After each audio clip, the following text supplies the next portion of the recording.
Big day for Sleepy Trump. Sleep is not his weakness. Sleep is actually his highest form of civic contribution, because while everyone's talking about Trump catching flies at the cabinet meeting, if you actually paid close attention, that was the least disturbing part of it all, because the clowns running this country were making wild claims about saving hundreds of millions of lives with cocaine explosions, lying about their own department's data, and walking barefoot through airplane bathrooms. And somehow nobody's talking about any of these moments. And they reveal so much more about who's actually running things than Trump's nap ever could.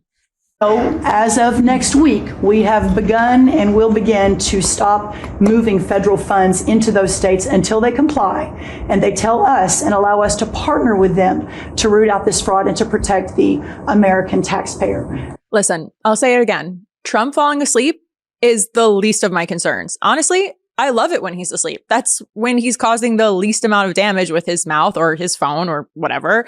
Sleep is his most socially responsible activity. And to that end, the less attention we pay to his conscious hours, the better off we all are. So let's get into where shit really went south, starting with Linda McMahon, the woman who has no business being our education secretary. She sat on Connecticut's education board for like 5 minutes, never taught a single day in her life, and allegedly lied about having an education degree during her confirmation, because who better to run the Department of Education than somebody who's never taught a day in their life and has zero background in education policy? I'll tell you who, somebody who does have decades of experience running the WWE, a company tied up in almost as many sexual assault lawsuits as the church.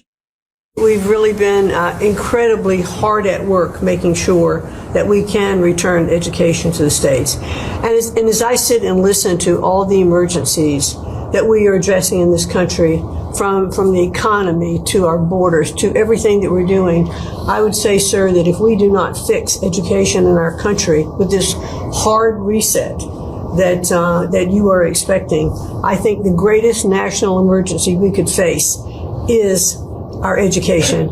Because if we are not going to educate our children, we're going to continue to fall behind the rest of the world. Okay, so of course, Linda McMahon is sitting next to RFK Jr. at a Department of Education hearing. She has no background in education, and he has no background in science or health and human services. Neither of them should be anywhere near education, science, or children, if we're being honest.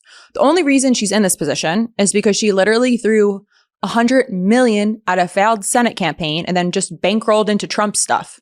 But I'm going to play a longer version of that clip because I need you to actually really listen closely on this one.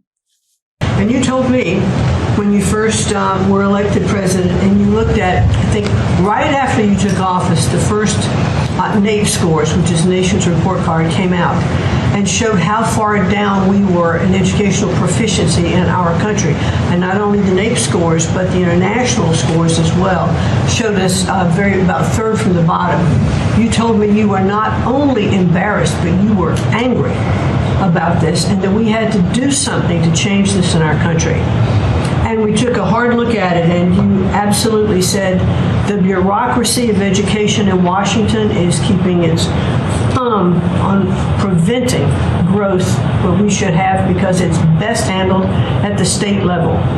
Letting states put their programs in place, and some states are going to do it a lot better than others, but it's not going to happen from Washington, D.C.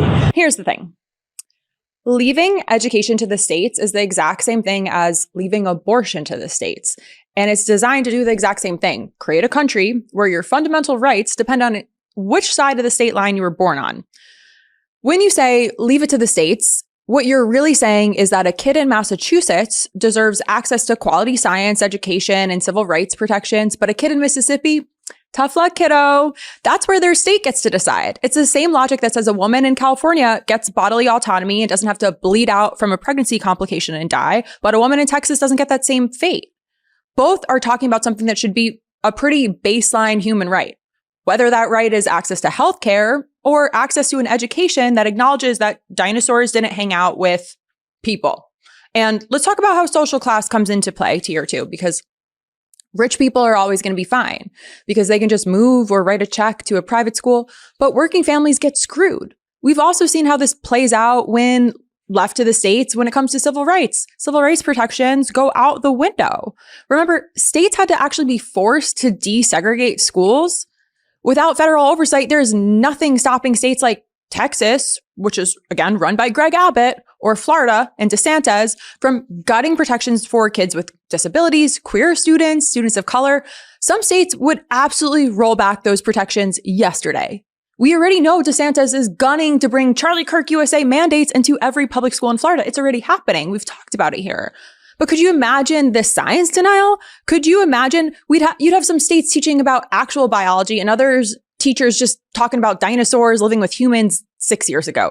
Sex ed could be replaced with Erica Kirk videos saying, just go get pregnant on replay, and we'll forget about climate change altogether. Then think about college admissions. What a nightmare that would become. Because how do you compare a diploma from Mississippi versus New Hampshire when the standards are completely different? Does an A in one state equal a C in another? Poor and rural areas are going to just get twice as screwed, just as they already are getting screwed right now with hospital closures. Even in states with wealthy districts, those wealthy districts would hoard resources while the poorer districts will completely crumble. And we're talking about education for kids. At least federal funding tries to even those out just a little. And speaking of rural areas, let's talk about Kristi dog-killing Noem. You've saved hundreds of millions of lives with the cocaine you've blown up in the Caribbean.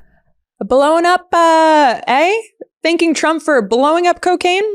Somebody quick check on Kash Patel. Let him know that there's a lot of stuff being blown up in the Caribbean and he might want to update his jet schedule.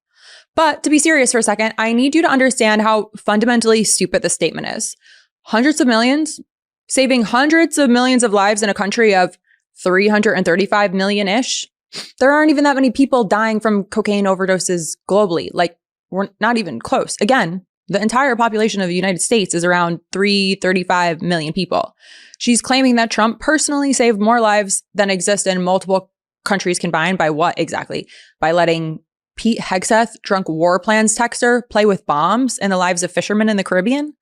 Some reports say we don't know if these ships were even going to the U.S. These people are sick. And then there's this. Me to look into Minnesota and their fraud on visas and their programs. 50% of them are fraudulent, which means that wacko Governor Walz either is an idiot or he did it on purpose.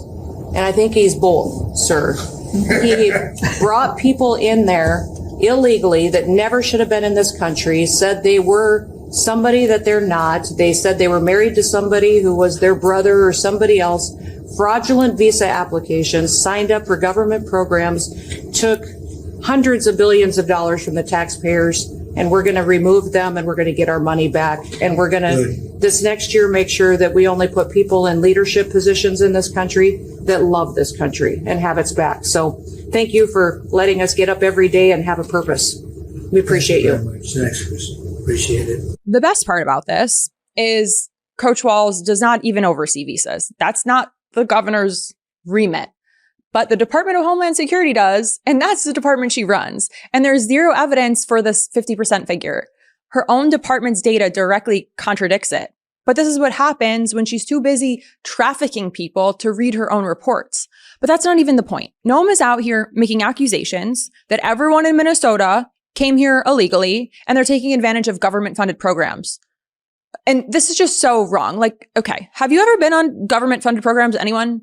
Or have you ever helped somebody with government-funded programs? Because the thing about government-funded programs is they are prohibitively fucking difficult. Most of the time, you have to go on a wild goose chase for a form called like 11D7520X/B, which you cannot access online, that you can only find in department offices, which could be hours from where you live and closed on days ending in an odd number. And then you only find that out if you have enough stamina to stay on the phone and call tirelessly to reach a number that's usually disconnected due to the pure volume of incoming calls, then only to come to find out that you actually can't even upload said form online because you have to fax it in. And then the fax number they listed, that number's wrong. And you can only write on the form with blue ink in your left hand on a full moon. Like, otherwise it's void. And I wish I was kidding, but I'm not. And anyone who's ever had to apply for disability benefits or FAFSA knows about this. And this trafficking ass bitch making sweeping claims that everyone here in Minnesota is here illegally and exploiting government funded programs is absolutely not true. And speaking of unqualified cabinet picks making absurd claims about government programs that they literally don't even understand, let's talk about Sean Duffy. We've asked Americans to bring their better selves, to bring civility back to travel, to say, listen, let's say please and thank you. And if someone's pregnant on your flight and you're as strong as Pete is, well, pick up the bag and help her put it in the overhead bin. Let's be nice to each other, is what we've asked. Maybe not wear pajamas or slippers on the airplane. And I think it's been received fairly well, and I think we can all have a better travel experience when we do that. I think Sean Duffy should take a look to his right and have a word with RFK Jr. because that's something I can really rally behind. Like, look to your right and say, hey, RFK Jr., we've seen the photos, too many photos, and too many instances of you coming out of the toilet on a public plane with your dogs out. Like, do you eat your meals with those feet too, bud? The same feet that touch the airport bathroom floors? Don't tell the Maha moms, like, he might be onto something, we don't know. But let me be very clear. This is not a savage freedom move. This is disgusting. I don't even let my own dog in my own living room without wiping her paws down after she touches grass. And here he is, RFK Jr., leaving the bathroom, public bathroom on a public plane with his feet out. And the government, Sean Duffy, is trying to push dress codes while one of their own cabinet members is RFK Jr. The rules have always been for other people.